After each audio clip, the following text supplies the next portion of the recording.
Live from New Delhi, you're watching DD India News Hour, India's voice to the world. I am Deepika, and coming up in the next 1 hour.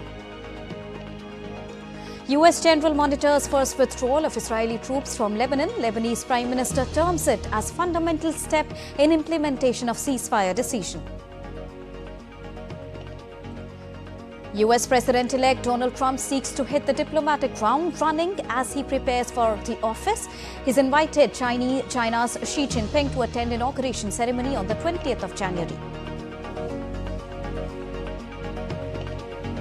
South Korean President Yoon says he will prefer impeachment over quitting, calls his opponents anti-state forces. Protests still continue over the attempt to impose martial law.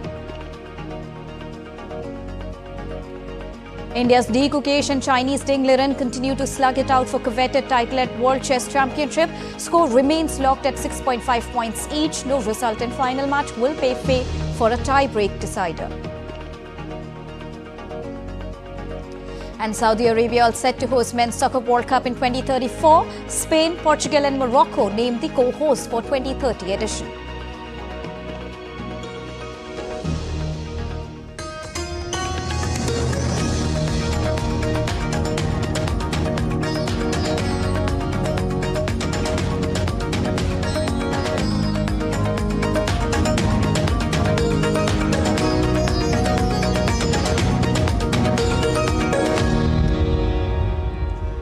A very good morning to all our viewers. To begin with the latest update now. Israeli forces conducted a first withdrawal from a town in South Lebanon and were replaced by the Lebanese military under a ceasefire deal that came into effect on the 27th of November, though both the sides have accused the other of repeated violations. As part of the agreement, the Lebanese army and United Nations peacekeepers will deploy in southern Lebanon as the Israeli army withdraws over a period of 60 days. Hezbollah is also meant to withdraw its forces north of the Litani River, about 30 kilometers from the border, and dismantle its military infrastructure in southern Lebanon. Lebanese Prime Minister Najib Mikati hailed the development and said that the stationing of its troops represents a fundamental step towards strengthening the army's deployment in the south and in implementation of the ceasefire decision. The UN General Assembly on Wednesday adopted a resolution calling for an immediate and unconditional ceasefire in Gaza. The resolution was adopted by a vote of 158 to 9, with 13 abstentions, with the United States and Israel among who rejected. The General Assembly often finds itself taking up measures that cannot get through the Security Council, which has been largely paralyzed on hot-button issues such as Gaza and Ukraine due to internal politics, and this time is no different. Now, Washington has insisted on the idea of making a ceasefire conditional on the release of all hostages in Gaza, saying otherwise that Hamas has no incentive to free those in captivity. Deputy U.S. Ambassador Robert Wood repeated that position Wednesday, saying it would be shameful and wrong to adopt the text. We send to the world through these resolutions matter, and both of these resolutions have significant problems. One rewards Hamas and downplays the need to release the hostages, and the other denigrates Israel without providing a path forward to increasing humanitarian assistance to Palestinian civilians. Ahead of the vote, Israel's UN envoy Danny Danon said that this vote is not a vote for compassion, but a vote for complicity. By voting for these resolutions, you are not voting to protect humanitarian values, but to protect an organization that has become a haven for terror. You vote for the resolutions knowing the truth, knowing that UNRWA is not a neutral actor, but an entity hopelessly infiltrated by Hamas. Dozens of representatives of the United Nations member states addressed the Assembly before the vote to offer their support to the Palestinians. Palestinian UN Ambassador Riyad Mansour said that Gaza today is the bleeding heart of Palestine. Gaza today is the bleeding heart of Palestine and open, painful wound for the human family. Stop the bleeding and restore life in Gaza so it can be once again the beating heart of Palestine. Stop the bleeding so we can restore credibility to our international system, so we can ensure it for future generations, so our people can live, so our region can thrive, so that international peace and security can be preserved. Now, a second resolution calling on Israel to respect the mandate of the UN agency supporting Palestinian refugees, UNRWA, allow it to continue its operation, was passed Wednesday by a vote of 159-9 with 11 abstentions. Israel has voted to ban the organization starting the 28th of January after accusing some UNRWA employees of taking part in Hamas's devastating attack. A shooting attack on a bus in the West Bank left 4 people wounded late on Wednesday, including one Israeli boy who was in critical condition. In a statement, the Israeli military said a terrorist opened fire at an Israeli civilian bus in the area of the El Khadir junction. As a result of the attack, a number of civilians were injured and are currently receiving medical treatment. The area of Bethlehem had been encircled in pursuit of the assailant. The Israeli army released footage on Tuesday showing what it said were troops operating in the buffer zone to protect the residents of the Golan Heights and all Israeli civilians. Israel denied on Tuesday it had advanced into Syria beyond a buffer zone with the Israeli-occupied Golan Heights since the overthrow of Syrian President Bashar al-Assad by rebel forces. Israeli troops moved into a demilitarized zone inside Syria, set up after the 1973 Middle East War. Israel calls the incursion as a temporary measure to ensure border security. Now, U.S. Secretary of State Antony Blinken departed Wednesday for Jordan and later Turkey, seeking to rally regional countries around a common vision for Syria's future following the ousting of long-time authoritarian ruler Bashar al-Assad. The Secretary will reiterate the United States' support for an inclusive, Syrian-led transition to an accountable and representative government. He will discuss the need for the transition process and new government to prevent Syria from being used as a base of terrorism or posing a threat to its neighbors. Besides ensuring that a secured and safe destruction of chemical or biological weapons stockpiles takes place, Secretary Blinken will also emphasize that displaced Syrians in the region will continue to need access to protection.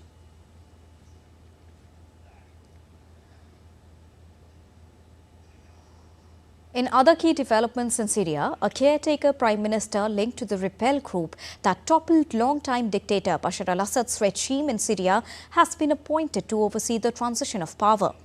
Latakia city residents have welcomed the opposition forces amid celebrations following the fall of Assad's regime. Meanwhile, the country's Baath party, that had been led by Assad's family for decades, is suspending its work and activities until further notice. The main commander of the fighters said that he would dissolve the security forces of the former regime, close to its prisons, and hunt down anyone involved in the torture or killing of the detainees. Israel said it struck Syria nearly 500 times in 2 days, hitting most of the country's strategic weapons stockpiles and destroying its navy fleet as well. And with the administration of U.S. President Joe Biden entering its final weeks in the office, Blinken and U.S. National Security Advisor Jake Sullivan headed to the Middle East on Wednesday to help ensure a smooth transition in Syria. Their separate itineraries include stops in Jordan, Turkey, Israel, Qatar and Egypt. For refugees, the prospect of returning home has brought a mixture of joy and grief over hardship in exile. Syrians lined up at the Turkish border on Wednesday to head home. Now, United Nations Secretary General Antonio Guterres said there were signs of hope in Syria following the overthrow of President Bashar al-Assad by rebel forces over the weekend. Guterres said that the United Nations was committed to a smooth transition of power in Syria. As we speak, we are witnessing the reshaping of the Middle East, with the changes in the correlation of forces among the key regional actors with the immense tragedy of the Palestinian people, whose right for self-determination and whose right to have their own state must be constantly reaffirmed. But we also see some signs of hope, and signs of hope namely coming from the end of the Syrian dictatorship. Now, Spanish Foreign Minister José Manuel Albares said on Wednesday that the international community needs to establish several red lines in any talks with the new Syrian leadership and consider sanctions to ensure a peaceful future for the country. On the other hand, he called for caution and a debate on whether to remove Hayat Tahrir al-Sham from the list of terror groups after an initial round of talks. There are several red lines, or at least very clear topics that we must put at the table immediately if they want to engage with us. First of all is that the future of Syria must be peaceful, and therefore we should see what is so far a military movement to be transformed into a political movement. Secondly, the future of Syria must be peaceful, inclusive, and respecting the rights of minorities. Now, Ukrainian forces have lost ground near Pokrovsk, a key city in eastern Ukraine, as Russian troops advance. The city is crucial for Ukrainian logistics and hosts the country's sole domestic coking coal mine. Despite fierce fighting, Russian forces are nearing Pokrovsk from the south, posing a significant threat. The loss of Pokrovsk would be a major setback for Ukraine. Ukrainian commander Alexander Syrsky acknowledged the challenging conditions faced by his troops and further emphasized on the need for unconventional tactics to counter the Russian offensive. Now, both Ukraine and Russia are anticipating potential peace talks following the US presidential election. Ukraine is seeking to strengthen its position on the battlefield before any negotiations. The focus of the current fighting is near Shevchenko, a village south of Pokrovsk, where Russian forces are attempting to gain a foothold. And Russia claimed to have downed 6 US-made ATACMS missiles fired by Ukraine at the Tamvok military airfield in southern Russia. The Russian Defense Ministry reported that the 2 missiles were destroyed while the rest were neutralized by electronic warfare. Meanwhile, Ukraine reported fierce fighting on multiple fronts with 140 clashes and Russian airstrikes on Sumy and Chernihiv. Ukrainian forces successfully repelled 15 Russian attacks in Kursk. On the diplomatic front, Russian spokeswoman Maria Zakharova stated that Russia would not compromise on Ukraine but was open to negotiations with the US following President-elect Donald Trump's peace proposal, even as Ukraine insisted on security guarantees before any peace talks. Time to take a short break, but still to come on DD India News Hour. FBI Chief Christopher Wray to resign before Trump takes office. Trump picks longtime ally Kash Patel to replace Wray. 9 killed in Haiti in latest gang attack.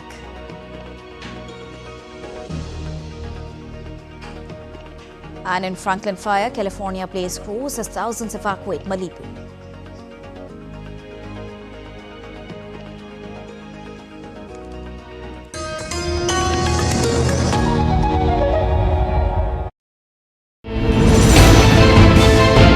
Geopolitics and trade deals.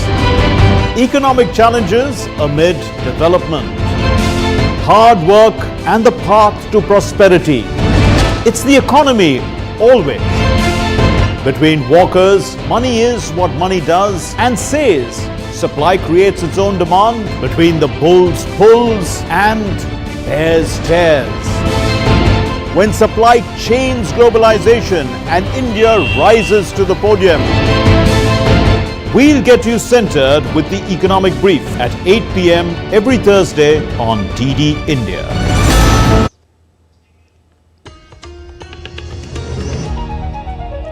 Welcome back. After that short break, you're watching DD India News Hour.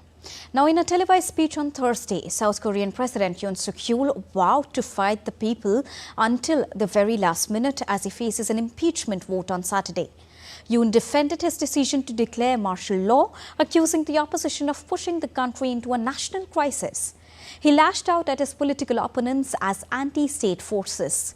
Yoon further added that North Korea may have hacked the country's elections. The move has sparked intense scrutiny, with several of Yoon's inner circle barred from foreign travel and facing arrest.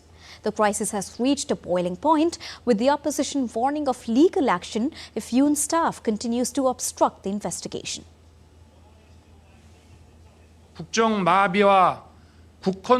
We must prevent the forces and criminal groups that have led the paralysis of government administration and disorder of national constitution from taking over the state administration and threatening the future of Republic of Korea no matter what. I will fight to the end. 저는 끝까지 싸울 것입니다. Meanwhile, tensions in South Korea escalated as 50,000 protesters rallied against President Yoon Suk-yeol, demanding his removal from the office. Now, the demonstration came after Yoon's attempt to declare martial law that ended in failure, sparking a constitutional crisis. Police attempted to search the presidential office, investigating Yoon and the top officials. The country teeters on the brink of chaos as Yoon's presidency hangs in balance.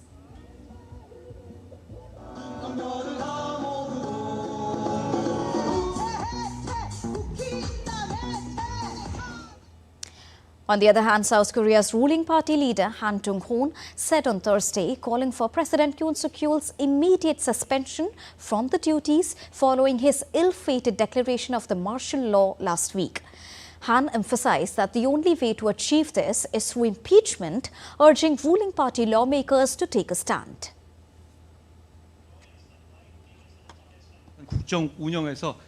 The president should be immediately excluded from state administration, including the military leadership, as long it has been confirmed that the president has no intention of stepping down early. An immediate suspension of his duties is required.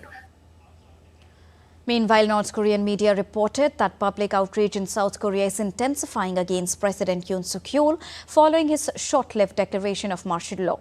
The state media, KCNA, labelled Yoon as a puppet and revealed that impeachment calls are mounting. Now, Yoon's situation has become increasingly dire, with a ban on leaving the country and being named a suspect in investigations over his attempted imposition of martial law. This development comes after Yoon's martial law decree was overturned by the parliament just 6 hours after his announcement. US President-elect Donald Trump has invited Chinese President Xi Jinping to attend his inauguration next month, US media reported on Wednesday. The invitation to the 20th of January inauguration in Washington occurred in early November, shortly after the 5th of November presidential result. It was not clear if it had been accepted. Trump said in a recent interview that he got along very well with Xi and that they had communication as recent as this week. Trump has named numerous China hawks to key posts in his incoming administration, including Senator Marco Rubio as the Secretary of the State. Trump has further said he will impose an additional 10% tariff on Chinese goods unless Beijing does more to stop the trafficking of the highly addictive narcotic fentanyl. In late November, China's state media warned Trump that his pledge to slap additional tariffs could drag the world's top 2 economies into a mutually destructive tariff war. Moving on, FBI Director Christopher Wray announced his resignation effective early next year. The move comes after Republican President-elect Donald Trump signaled his intent to fire Wray and replace him with Kash Patel. The development marks the second time Donald Trump has driven out an FBI director following his firing of James Comey back in the year 2017. Now, Wray's departure is a result of Trump's displeasure with the FBI's investigation into classified documents found at his Florida resort. On his social media platform called Truth Social, Trump called Wray's resignation as a great day for America, quote unquote. After weeks of careful thought, I've decided the right thing for the Bureau is for me to serve until the end of the current administration in January and then step down. My goal is to keep the focus on our mission, on the indispensable work each of you is doing every single day. And in my view, this is the best way to avoid dragging the Bureau deeper into the fray while reinforcing the values and principles that are so important in how we do our work. Now, it should go without saying, but I'm going to go ahead and say it anyways. This is not easy for me. I love this place. I love our mission, and I love our people. But my focus is, and always has been, on us and on doing what's right for the FBI. Now, the U.S. House of Representatives passed the $895 billion National Defense Authorization Act despite controversy over a provision banning gender-affirming care for transgender children in military families. The vote was 281-140, sending the bill to the Democratic-led Senate. At its core, the NDAA boosts military pay by 14.5% for lower-ranking troops and authorizes new housing, schools and childcare. However, the gender care provision sparked fierce debate, with Republicans framing it as a necessary move to refocus the military on defense rather than woke ideology. This marks a major step in year-long legislative struggle, but the bill still faces hurdles before President Biden's desk.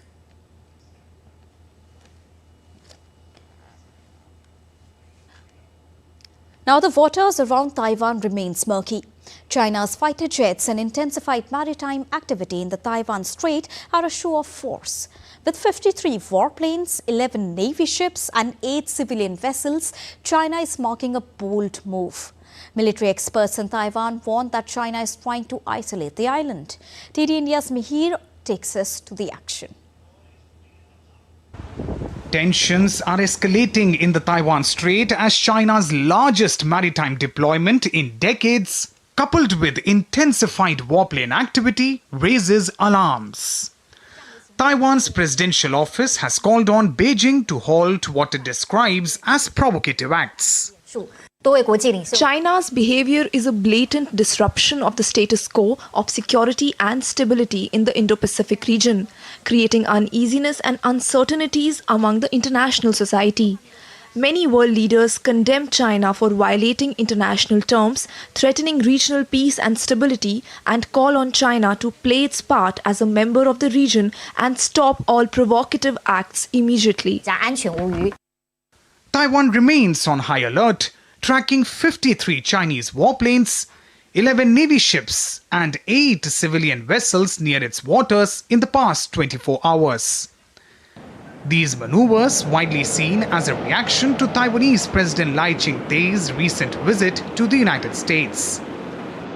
China, without confirming new military drills, stated that it is taking necessary measures to safeguard its sovereignty and counter Taiwan's separatist forces. We are highly vigilant against the action of the separatist forces for Taiwan independence and their collusion with external forces in seeking independence and provocations, and we will never let it go unchecked.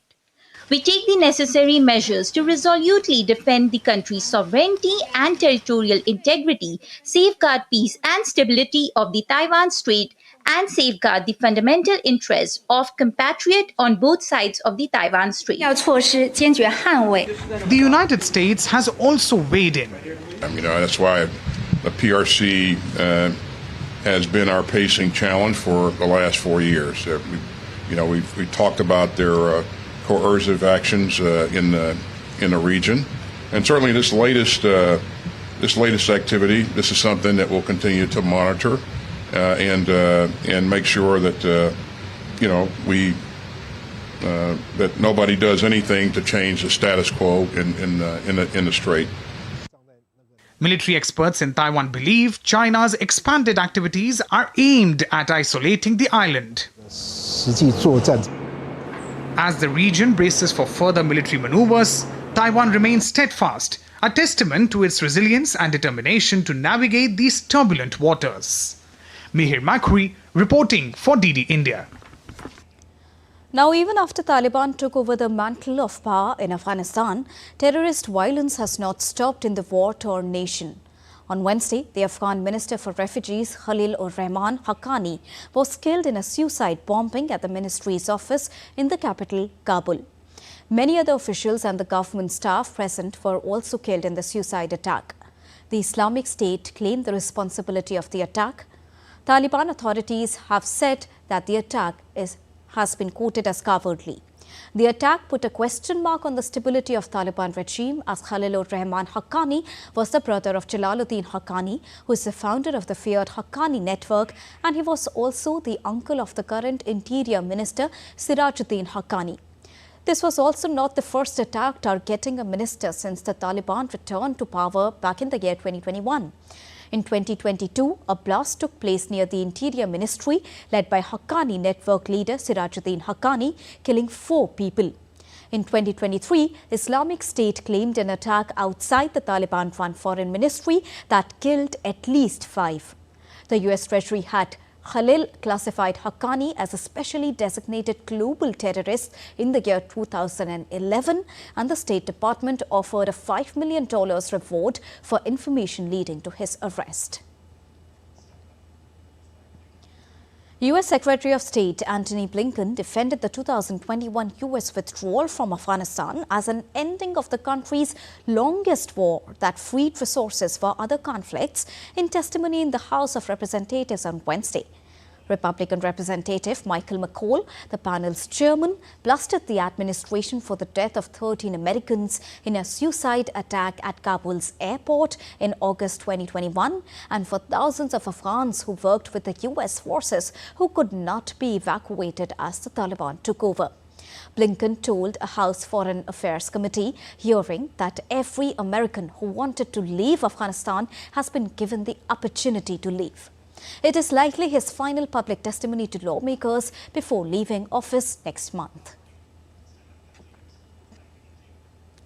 Now, a Myanmar ethnic armed group has claimed complete control of a key region along the Bangladesh border, piling further pressure on the junta battling opponents elsewhere across the country. Fighting has rocked Myanmar's western Rakhine state since the Arakan army attacked security forces in November 2023, ending a ceasefire that had largely held since the junta's February 1, 2021 coup that toppled the elected government. A statement released by the AA on Tuesday night said the group had completely controlled the whole region of Muang Thau since Sunday. The last junta base near Muang Thau town had fallen early on Sunday after almost 2 months of fighting, it said, adding that it had arrested a number of junta soldiers, including the base commander. And now let's take a look at other stories making news around the world. With 4 wheels and a bright red paint job, a swag bot is not your average cow. SwagBot was first launched in 2016 as a simple herding robot capable of traversing rugged terrain, but now has been updated with sensors, AI and machine learning systems. Researchers at the University of Sydney hope this autonomous robot will become the world's first smart cow, able to make cattle farming more efficient and environmentally friendly.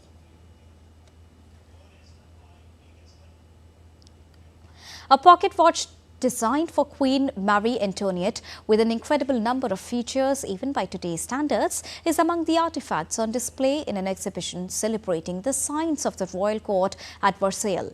The watch, one of the most beautiful, complex and most expensive ever made, was commissioned in 1783 but was not completed until decades after the Queen's execution. Time to take a short break, but still to come on DD India News Hour. No relief to Chinmoy Krishnadas in Bangladesh as a Metropolitan Court rejected expediting hearing date for his bail plea.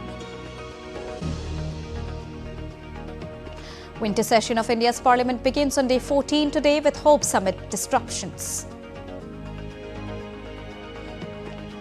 And cold wave grips North India while heavy rainfall prediction across the southern states.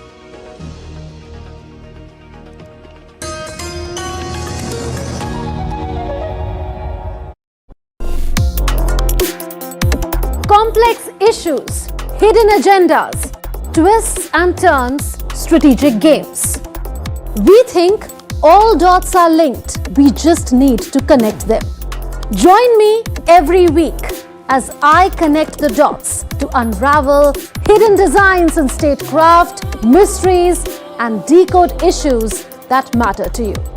Watch Connecting the Dots with me at these times on DD India.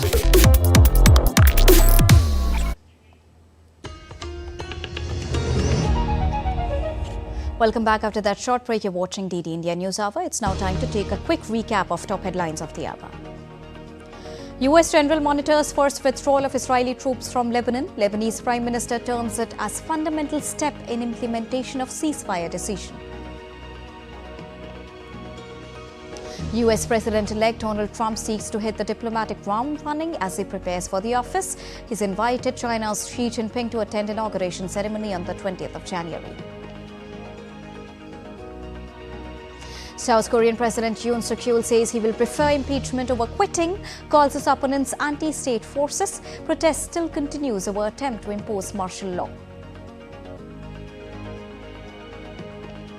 India's Di Kukesh and Chinese Ding Liren continue to slug it out for coveted title at World Chess Championship.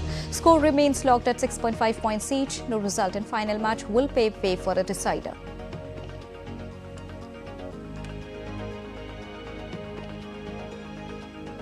Now in Bangladesh, a metropolitan court has rejected 3 petitions filed by Supreme Court lawyer Advocate Rabindra Ghosh on behalf of Chinmoy Krishna Brahmachari.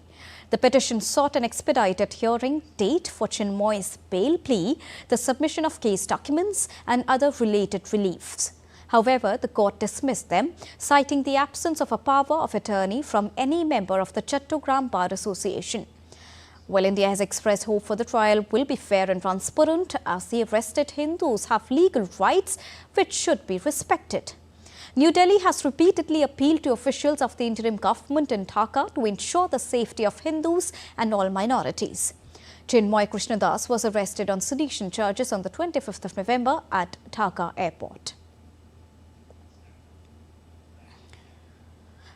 The Mithali Express, the inter-country train connecting Dhaka and New Jalpaiguri, has returned to India after being suspended for nearly 5 months. The train rakes re-entered India through the Chilahati-Haldibari border in Cooch Behar district of West Bengal amid heightened security measures. The Mithali Express, designated as train number 13132 and 31, originally left New Jalpaiguri for Dhaka on the 17th of July but had been unable to return due to the political unrest in Bangladesh. The disruption was caused by the anti-discrimination student movement in Bangladesh. The Mithali Express is a vital passenger link between the two nations. Particularly, it connects Dhaka and northern West Bengal along with Sikkim. Apart from the Mithali Express, the Maitri Express and the Bandhan Express are 2 other passenger trains between India and Bangladesh. Now, India and the United Arab Emirates will carry out a comprehensive review of their strategic ties on Thursday. United Arab Emirates Deputy Prime Minister and Foreign Minister Sheikh Abdullah bin Zayed Al Nahyan is in New Delhi to take part in the 4th India-UAE Strategic Dialogue. External Affairs Minister Dr. S. Jaishankar will host his counterpart from the Gulf nation, Abdullah bin Zayed Al Nahyan, at the dialogue, where the 2 leaders will review the entire gamut of bilateral strategic ties. The 2 sides are also expected to deliberate on the regional security scenario, including the developments in Syria. Now, besides, during the 3-day India visit, the visiting dignitary will also call on Prime Minister Narendra Modi and attend the strategic dialogue and the 15th India-UAE Joint Commission meeting. Earlier, welcoming the UAE leader, Ministry of External Affairs spokesperson Randhir Jaiswal said the visit will further strengthen the multifaceted, comprehensive strategic partnership between India and the UAE. Now, Portugal's Minister of Foreign Affairs, Paulo Rangel, has arrived in Delhi for a 4-day visit from the 12th till the 15th of December. His visit marks another step in the growing ties between India and Portugal, which have gained momentum through high-level exchanges and collaborative initiatives in recent years. The India-Portugal multifaceted ties will enter 50th year in the year 2025.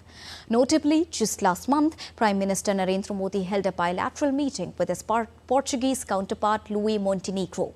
The discussions emphasized strengthening economic partnerships and exploring new opportunities in renewable energy and green hydrogen.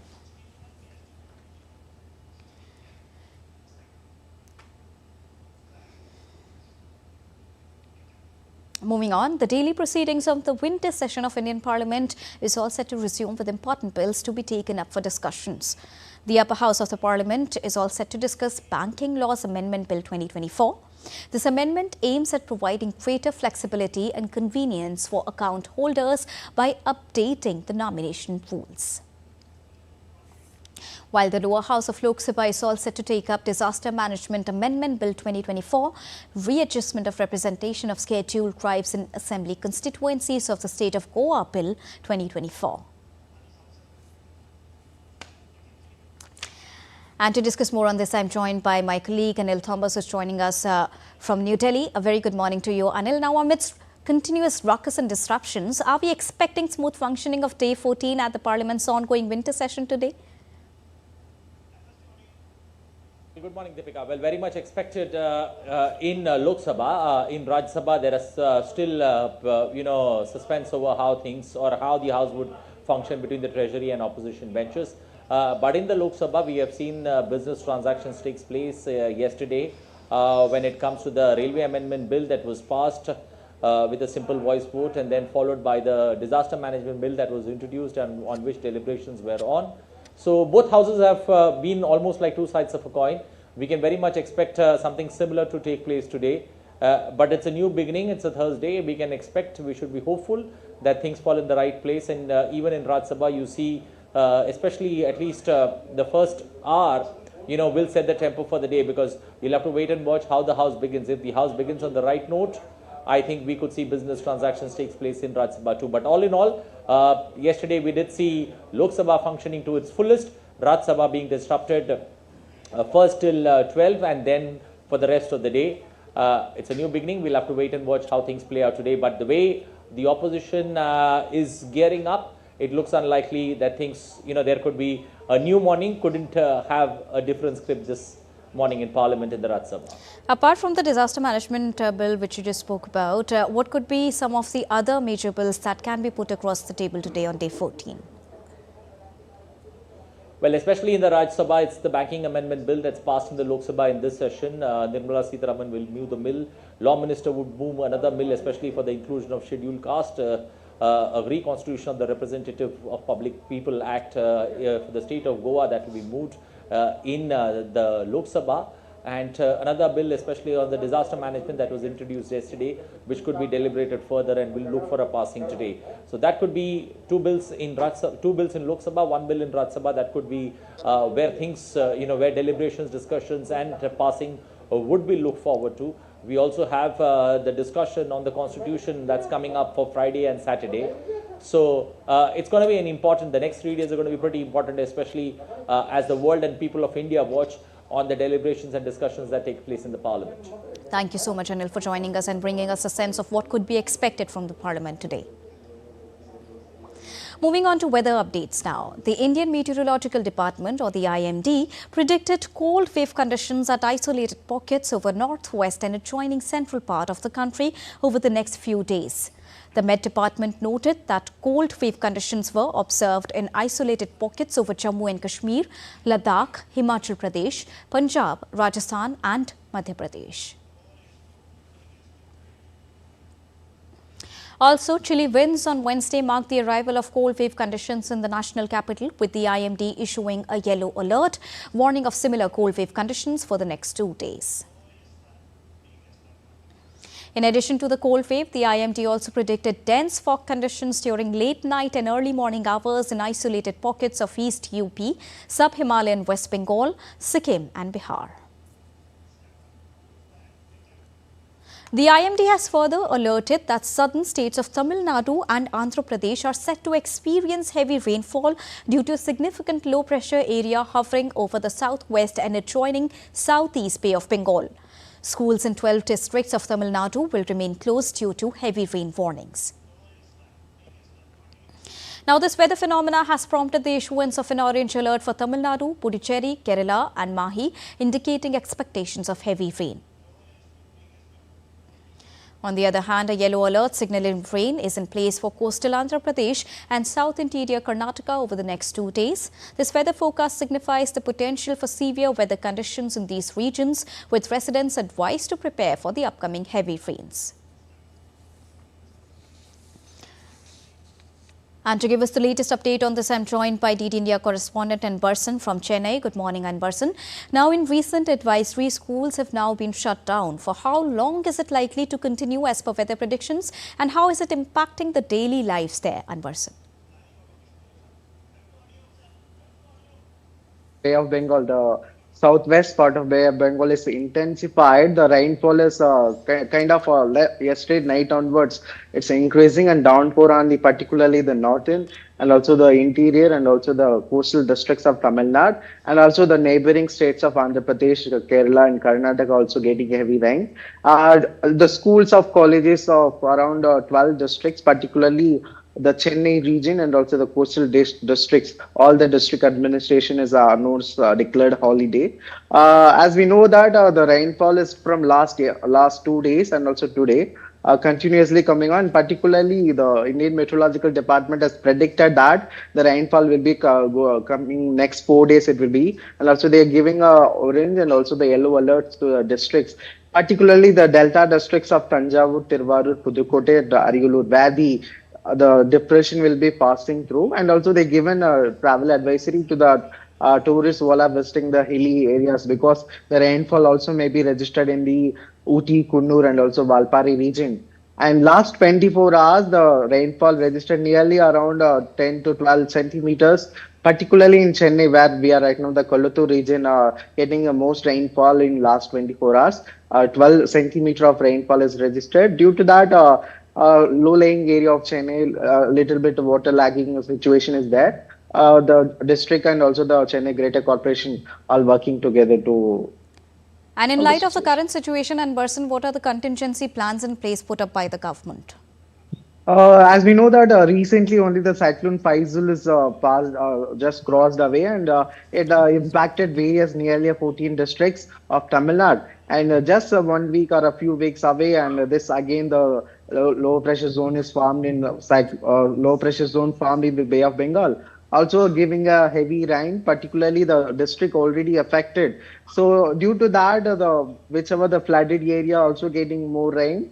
The district administration and state authorities are in a mitigation plan, and also they evacuated. If actually till now there is no any kind of situation of flooding and or waterlogging situation, but if the rain continues for next few days, there is maybe a situation. So the state and also the district authorities are in a kind of all set together to evacuation, or particularly in the low-lying areas of interiors. And also this is a northeast monsoon season of the southern India, southern belt, where the Indian Meteorological Department also said that it is exceeding the average rainfall, nearly around 14% of rainfall has exceeded, and till the season is not yet completed. And also the Indian Meteorological Department has predicted the another low pressure area zone may be formed in the next week. So we are yet to watch. Still, last 24 hours, the Chennai and the interior and also the coastal districts of Tamil Nadu is getting more rain. All right. Thank you so much, Anbarsan, for joining us and bringing us a quick update on the weather conditions there down south. And now in DD India News Hour, it's time to take a look at other stories making news around the country. Ahead of legendary actor Rajnikant's 74th birthday, a new statue depicting his iconic character from the film Mappillai has been unveiled at the Arulmigu Sri Rajini Temple in Tirumangalam, Madurai. Rajnikant, the versatile superstar who's loved by the Indians and film lovers all over the world, turned 74 on Thursday. Preparations are underway in Prayagraj of Uttar Pradesh for Mahakumbh 2025. According to reports, Mahakumbh Mela is scheduled to begin from the 13th of January and it will end on February the 26th next year. The upcoming Mahakumbh is expected to draw an overwhelming crowd of 40 crore pilgrims. This will surpass the previous record of 25 crore attendees during the 2019 event. Surat's Caviar Lake has become a winter retreat for thousands of migratory birds, transforming the area into a thriving ecosystem that blends nature, wildlife and tourism. Located in the silent zone near Dumas, this pristine lake currently hosts over 2,000 migratory birds, drawing the visitors and bird enthusiasts from across the country.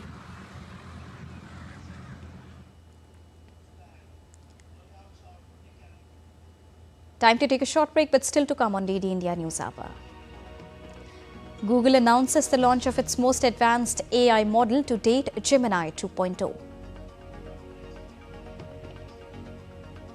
Robotics Festival reveals potential of future engineers in Turkmenistan. Brazil's Iguazu Falls walkway reopens for the public.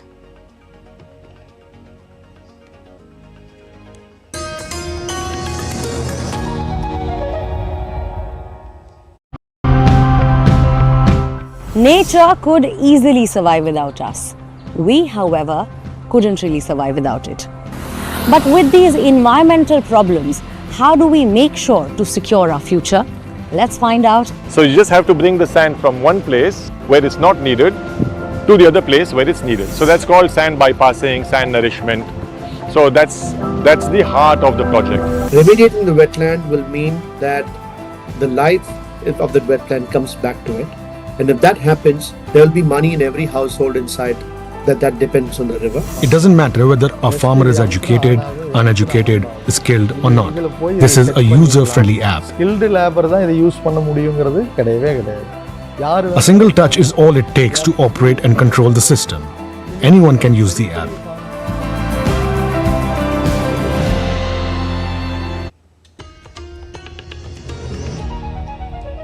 Welcome back after that short break. You're watching DD India News Hour, and now it's time to get you all the latest from the world of business.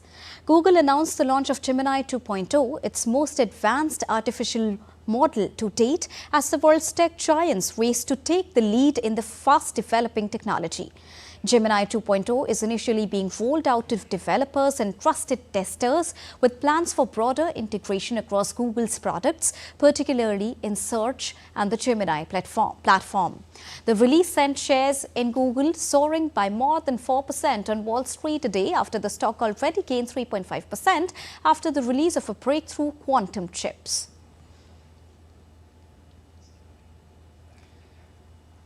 Albertsons will no longer merge with Kroger, and it's suing the grocery chain, saying it did not do enough to secure regulatory approval for the $24.6 billion agreement. The move came the day after the U.S. District Court halted the merger in separate court cases.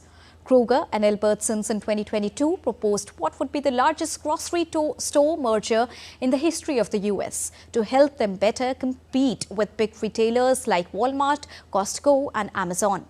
But the Federal Trade Commission sued to block the merger earlier this year, saying it would raise prices and lower workers' wages by eliminating competition.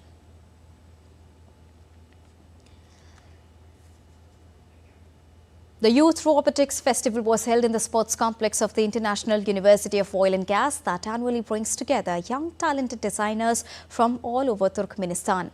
The festival includes 4 key nominations, which are sumo robot competitions, a labyrinth, the team projects and line followers.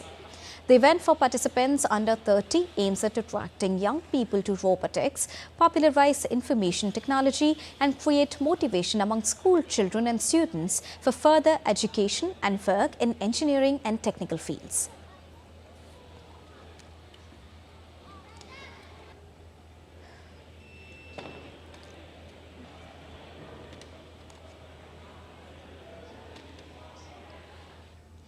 You're watching DD India News Hour, and now it's time to get you all the latest from the world of sports. To begin with chess, Indian challenger D. Gukesh and defending champion Ding Liren of China played out a draw in the 13th game of the World Chess Championship to remain level on points on Wednesday. The drawn match left D. Gukesh and Ding Liren on an identical tally of 6.5 points each, still shy of 1 point in order to win the championship. The two players signed side piece after 69 moves. Liren had won the opening game, while D. Gukesh had emerged victorious in the third game to draw level. The two grandmasters then played 7 consecutive draws before D. Gukesh broke the deadlock in the 11th game to take a 6-5 lead, but Ding Liren drew level in the 12th game in a dramatic victory. If the final game also ends in a draw, then the title will be decided via faster-paced games as a tie-breaker. And DD India sports correspondent Narayan Singh joins us with more updates. Good morning, Narayan. Now, another interesting round, but too much of pressure mounting on D. Gukesh. Can the world champion make it this time? Good morning, Deepika. As you know that it's very thrilling contest right now as the match ended towards the end, and it's the last match of the World Chess Championship between the two players. It's the 14th match and both are at 6.5 each. So whosoever will win the match will be crowned as the world champion, and things are not looking flowery for the Gukesh too, because we know that the last game Gukesh will play with the black pieces, and we know that the kind of performance Ding Liren just displayed yesterday's match in the game 13, despite of being not in the right position throughout the match, Gukesh was dominating the 13th match and he was almost there to win the game, and it was the 31st move where it was the important for the Gukesh, and also the Ding Liren admitted that he thought that the game was almost over after the 31st move, but we know that at that time Gukesh had the two options. Especially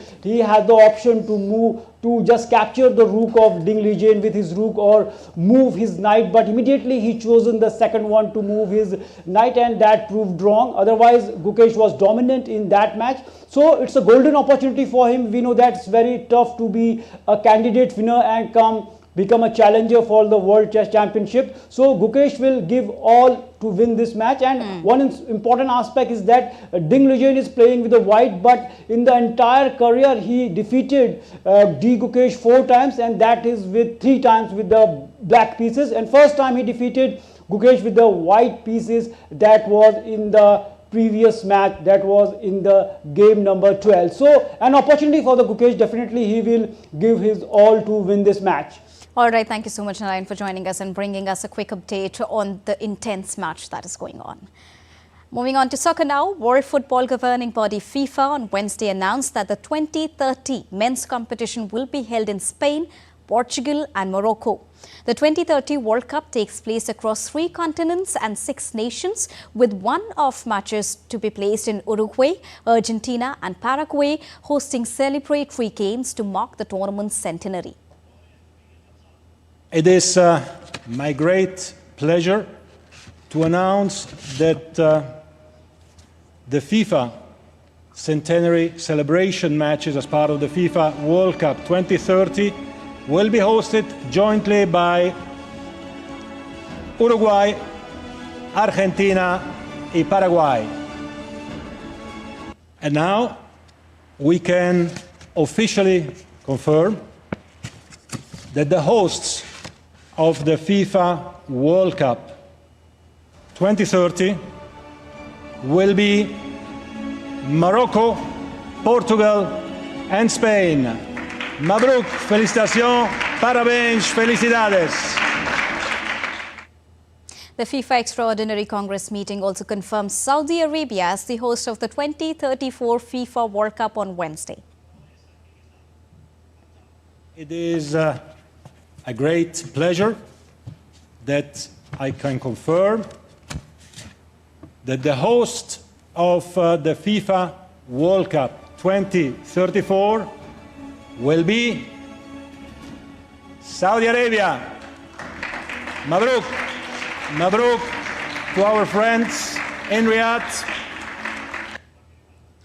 Jubilant soccer fans jumped up and down and cheered in Riyadh on Wednesday as Saudi Arabia was confirmed as the host of the 2034 World Cup. Saudi Arabia will become the second Middle Eastern nation to host the tournament after Qatar staged the tournament back in the year 2022.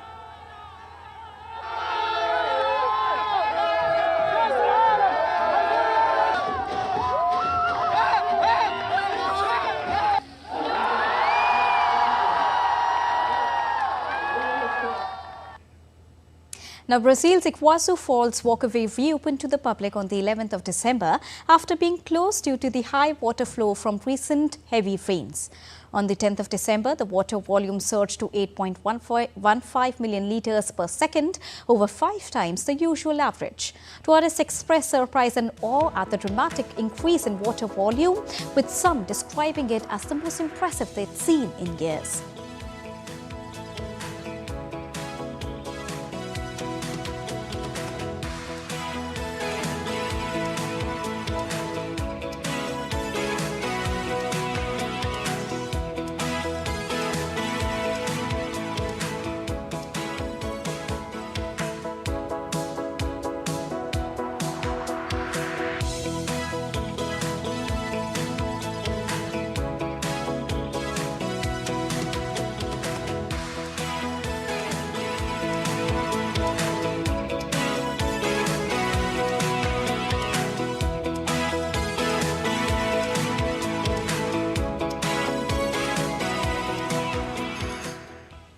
And before we close, India's public service broadcaster Prasar Bharati has recently launched Waves, entering the field of OTT platform. Waves provides a complete infotainment ecosystem to digital media and OTT audiences. If you also want great content for free, then download Waves today. That's all for this edition of DD India News Hour, but do let us know your thoughts on the news of the day. We'll be back with more news as it breaks here on DD India. I'm Deepika, and from all of us here in New Delhi, thank you so much for watching DD India News Hour. Namaskar.